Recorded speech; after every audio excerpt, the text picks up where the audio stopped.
overload siya. Laging pumuputok yung hose. Ngayon yung pumuputok yung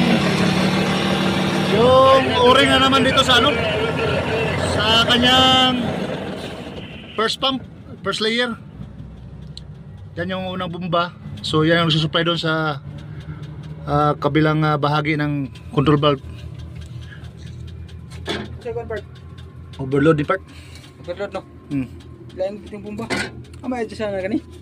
Ang kaning unang bomba may kakuha na overload. Kan bomba. Duha may kuha niya. Kanis ka duha primero. So kanina pong o-ring diri. Sayahang diri. Overload siya. Mga sig kabuto bomba kuan hose. Karon na okay ang hose ang diri na pod.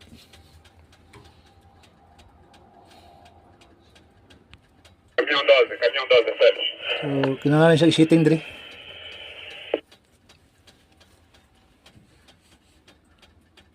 Dapat i-kuan, paslakad computer para makita ang Caminhão 12, fecha. kita ang flow sa kuan ba. Pressure ug ang flow. Para bay uring lang na. Ha? Bay uring. Paita.